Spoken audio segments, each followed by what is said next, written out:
장애인 문화복지신문 제350호 제16면입니다. 한국과 일본의 장애 청년들, 문화예술로 하나 되다.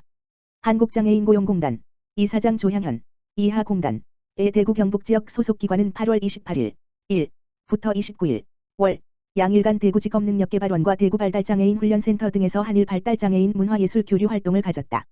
발달장애인의 문화예술 분야에 있어 그간 극단 라하프와 교류해온 고베대학교 방문단은 코로나 이후 오랜만에 대면 상황에서 만나는 행사라 서울뿐 아니라 문화예술 활동이 활발히 이루어지고 있는 대구광역시도 방문하고 싶다고 희망해 이 같은 만남이 성사됐다. 특히 민간 교류 행사의 일환으로 마련된 2022 한일 발달장애인 문화예술 세미나에서는 향후 지역이 눈여겨보아야 할 문화예술 활동과 일자리 방향을 조망하는 시간도 가졌는데 유의미한 주제라 직접 현장에 참여하지 못한 대구 특수교육원 관계자, 대구 경북 장애인 고용 네트워크 담당자들은 온라인 중계를 통해 참여하기도 했다. 이번 세미나에서는 일본 방문단을 이끈 고베대학교 인간발달환경학 연구과의 쯔다 에이지 교수가 일본의 장애인 문화예술활동 추진법 제정으로부터 이어온 기본계획에 따른 성과와 같이 직업 아티스트 사례를 소개하며 열었고, 경기도 장애인복지지원 누림센터 이정주 관장은 한국의 발달장애인의 문화예술활동과 일자리를 위한 누림아트센터 설립 방안을 나누며 아트센터 역할로서 민간단체 역량 강화를 위한 예술인 매칭, 후원과 수익 연계 모델, 지속성 강화를 위한 방안, 매개자 컨퍼런스와 작가 워크샵 등 지원 방향을 이야기했다.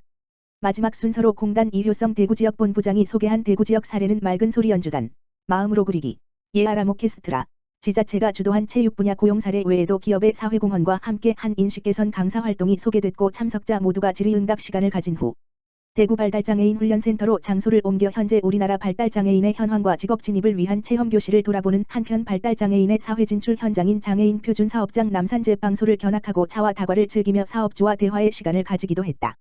이날 행사에 참여한 일본 방문단의 호리타이어 25 남 군은 이번 한국 방문을 오래 기다린 만큼 기대 이상 극단 라하프 단원들과 잊지 못할 추억을 만들었고 한일 양국 간 발달장애인의 일자리까지 생각하면서 세계 시민으로서의 자부심을 느끼기도 했다고 밝혔다.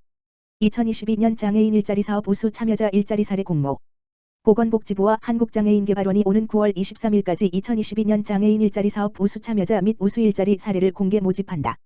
이번 공모전은 장애인 일자리 사업 우수 참여자 및 우수 일자리 사례 선발을 통해 참여자의 자긍심을 고취하고 사업을 활성화하고자 마련했으며 우수 참여자와 우수 일자리 이 번직의 부문으로 각각 선발한다. 우수 참여자 부문 지원 대상은 일반형 일자리, 복지형 일자리, 특화형 일자리, 시각장애인 안마사 / 발달장애인 요양보호사 보조 일자리 등 장애인 일자리 사업 참여자로 최우수상 4명과 우수상 9명 등 총 13명을 선정한다. 우수 일자리 사례 부분은 신규 직무 개발 사례, 코로나19 대응 사례, 일자리 사업 참여 후 민간 고용시장으로 취업된 사례 등으로 전국 일자리 사업 수행기관 및 배치기관을 대상으로 하며 총 9건을 선정한다. 신청 방법은 9월 23일, 금, 18시까지 신청서 및 관련 서류를 구비해 관할 시도를 통해 전자공문으로 제출해야 한다. 심사 결과 최우수 우수 일자리 사업 참여자에게는 보건복지부 장관상과 상금 50만 원, 한국장애인개발원 장상과 상금 30만 원이 각각 수여된다. 우수 일자리 선정 수행기관 및 배치기관 담당자에게도 한국장애인개발원 장상과 30만 원의 상금이 수여된다. 수상자는 오는 10월 17일에 발표할 예정이며 시상식은 11월에 진행한다.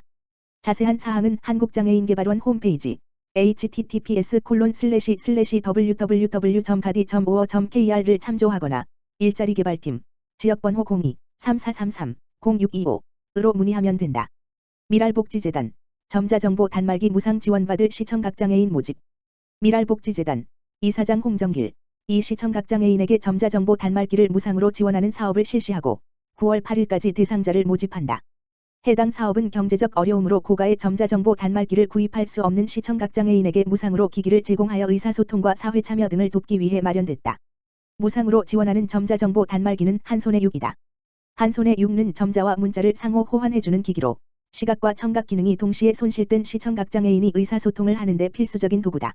독서나 공부, 문서 작업 등을 할 수 있으며 인터넷 연결도 가능해 정보를 검색하거나 모바일 메신저도 할 수 있다. 미랄복지재단은 총 10명의 시청각장애인을 선정해 점자정보 단말기 한 손에를 각 한 대씩 무상 지원할 예정이다. 지원 대상은 시각과 청각의 기능을 동시에 잃은 시청각장애인이다. 미랄복지재단은 공정성을 위해 선정위원회를 구성하고 대상자의 경제적 환경, 점자정보 단말기 지원 시 활용 가능성 등을 다각도로 검토하여 최종 지원 대상자를 선정할 계획이다. 지원 신청은 8월 26일부터 9월 8일까지 진행되며 미랄복지재단 홈페이지 공지사항을 통해 자세한 내용을 확인할 수 있다. 서류 심사와 면접 심사를 거쳐 선발된 최종 대상자는 9월 말 미랄복지재단 홈페이지와 개별 연락을 통해 발표할 계획이다. 미랄복지재단 헬렌 켈러 센터 홍유미 센터장은 점자정보 단말기는 한 대당 600만 원에 달하는 고가인데다 시각장애인용 보조기기로 분류돼 있어 공공지원을 받으려 해도 시청각장애인은 부적격 대상이 되어 구매 비용을 지원받기도 쉽지 않은 상황이라며 센터는 앞으로도 시청각장애인의 권리 보장을 위해 점자정보 단말기 지원 사업을 지속 확대할 것이라고 밝혔다.